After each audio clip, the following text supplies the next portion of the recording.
Que a CUT disputou em Brasília foi a do Sindicato dos Enfermeiros e que a companheira Elzira foi a candidata a presidente. E nós não teve nenhum voto nulo na eleição. Nem o nulo, nem uma abstenção. Nenhuma abstenção. Então, duas chapas. Foi um momento assim de capacidade, de unidade e de crescimento. O Pedro Celso aqui, sob a liderança dele, com o apoio da CUT, fez a primeira greve da Nova República. Né? A companheira Elzira, presidente da CUT, fez a primeira greve do governo Collor. Dois acontecimentos aqui no Brasil. Primeira greve da Nova República, primeira greve Nós fizemos a primeira greve dos servidores federais. É isso que eu quero falar. Eu acho que desse papo aqui, acho que a gente precisa fazer um documentário, um livro, um resgate dessa Brasília ousada. Esse protagonismo que Brasília sempre teve. Tá certo? Brasília já fez greve em 59, a Anaíde Caio fala nos livros dela lá sobre os construtores de Brasília, que o salário mínimo era regional em 59, 60. A primeira greve de Brasília era de unificar o salário aqui do estado de Goiás, na época, ao salário da Guanabara, tá certo? Foi a primeira greve de trabalhadores de construção civil aqui em Brasília, na construção de Brasília. Certo? Em 64 nós tivemos intervenções dos sindicatos, o Cassis, né, que foi aqui um dos nossos sustentar com essa CUT aqui, inclusive do ponto de vista próprio da greve, né, Pedro? O que nos fosse aquela sede da Associação dos Aposentados aqui na greve dos rodoviários. Então, 64 isso, 68 aqui a resistência dos professores e dos alunos em 68 contra a invasão do MB e a nomeação do reitor de capitão de mar e guerra, José Carlos de Azevedo, tá certo? Você chegou em que mês aqui em Maria Laura, 76? Eu cheguei em julho. Então, a Maria Laura é responsável de...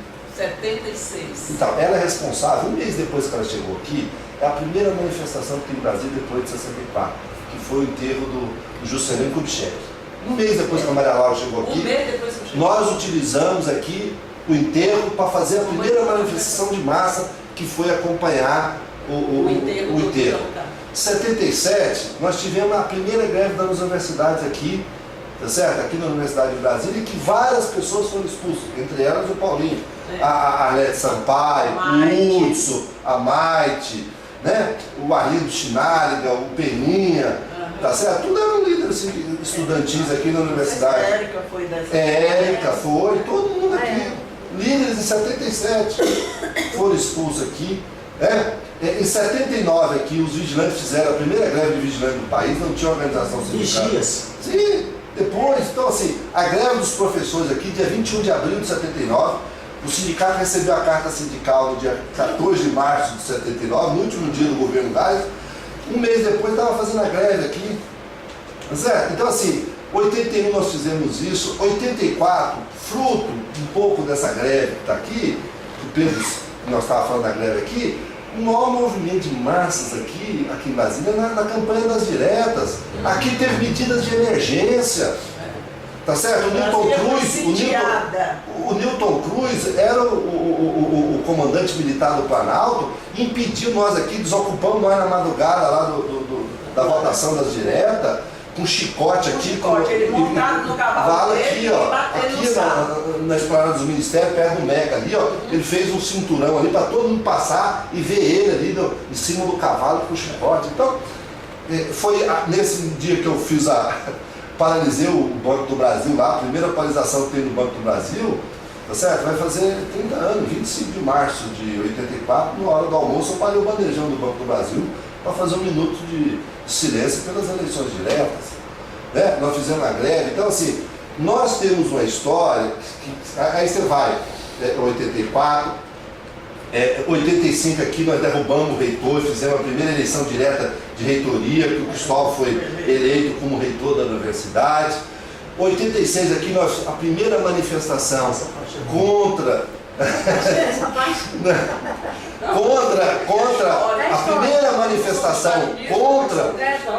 a primeira manifestação contra o Cruzado foi feita aqui em Brasília, dia 27 de março 27 de novembro de 86, a primeira manifestação contra o golpe, né, que foi feito na fraude das eleições que o então Sarney fez durante as eleições com cruzada aqui e logo depois das eleições do 15 de novembro baixou, a primeira manifestação, que é conhecida como Dia do Badernasco, e que essa manifestação é que levou à primeira greve geral de fato, a primeira manifestação contra o Collor que fez foi aqui em Brasília. Os caras pintaram, nasceu aqui em Brasília e foi a filha do companheiro Rossi, que foi professor do Pedro Celso, a companheira Maria Rossi, Maria José não da não, a filha dele, que fazia agronomia na UNB, era do Diretório Central dos Estudantes, e no dia que nós fizemos uma manifestação, Movimento Nacional contra... Você lembrava, eu era presidente do PT nesse período. Isso, então, sim, foi, o Pedro era o presidente, que era o comitê aqui, você, Oswaldo Russo, lembra? Era, movimento... Ética pela política. Movimento Ética pela política. Ética pela política. Isso, o Pedro era o presidente do partido. Aí como é que é o nome dela? Ela foi aqui superintendente do IBAMA, aqui, como é que é o nome dela? Ela era estudante e lá no movimento, no Senado, quando nós lançamos o movimento Ética pela Política, os estudantes da UNB pintaram o rosto de verde e amarelo lá no Senado. E foi ali que começou os caras a pintar. Tá certo? Aqui no dia dos pais, né? Em agosto, quando o Collor chamou a manifestação de sair de verde e amarelo. Para sair de verde e Amarelo, nós saímos aqui de preto aqui. Então assim, essa Brasília, tá certo? Esses companheiros, por isso que a gente tem jovens assim e tal, sempre fomos protagonistas. Tá certo? Então talvez essa mistura aqui de cada um, a Maria Laura que veio do Ceará, o outro que veio dos estados, cada um, né, a Elzira do movimento, cada um trouxe as suas experiências dos seus estados e aqui teve a capacidade e sempre a direção, tá certo? Que soube fazer. Não tinha no estatuto da CUT Secretaria de Políticas Sociais. A primeira secretaria aqui criada, tá certo? O estatuto da CUT é na tese 10 de 88 que cria a Secretaria de Políticas Sociais. Um ano antes ou 2 anos antes, nós criamos aqui em Brasília. Então, por isso, quando agora a CUT Brasília propõe uma plenária, tá certo? Do movimento sindical, das suas atribuições estatutárias, mas fazer uma plenária e chamar os movimentos populares, chamar os estudantes, chamar o MST, tá certo? É simplesmente uma resiliência, né? Daquele movimento que nós fizemos. Nós tínhamos um forte sentimento de pertencimento à CUT e à classe trabalhadora. E nós, no exercício de assumir esses sindicatos, ao conquistar esse sindicato, sentimos um forte empoderamento dessas entidades na sociedade do Brasil. Então, são 2 palavras que para mim hoje são fundamentais das coisas. Pertencimento e empoderamento, tá certo? Das entidades e dos militantes. Um dos itens de pauta do Congresso de Fundação da CUT aqui em Brasília, em julho de 84, lá no Colégio Santa Doroteia, um dos itens era pelo fim do regime militar no Brasil. Certo? Era das bandeiras de ordens nossa lá, no nosso cartaz, era isso. Então, eu vislumbro, tá certo? Que daqui a 30 anos, nós vamos olhar e verificar que nesse momento da conjuntura nós tivemos, assim como eu falei, que 30 anos atrás, ali nós tivemos a clareza, a estratégia, os fundamentos, né? E portanto aquilo criou um ciclo virtuoso, tá certo? Eu tenho certeza que nós estamos, eu agradeço por estar nesse momento aqui, né? Eu acho que está no momento da gente tomar decisões, ter a coragem, ter a ousadia, ter o protagonismo, tomar decisões agora, tá certo? Que nós vamos ver lá na frente. E um desses protagonismos, além da solidariedade de classe que nós temos que recuperar, é a solidariedade internacional. O Brasil vai passar por um bônus demográfico, ou seja, a população economicamente ativa vai ser maior do que os idosos e os jovens. As mudanças estruturais que nós temos que fazer no país é agora.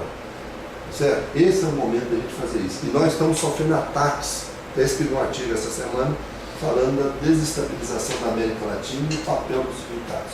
Então, nós precisamos pensar uma América Latina que se desenvolva conjuntamente. Porque se nós pensarmos só no Brasil e desenvolver só o Brasil, nós vamos criar um fluxo migratório para cá vamos criar um xenofobismo, assim como a Europa tiver em relação aos latinos, africanos e asiáticos.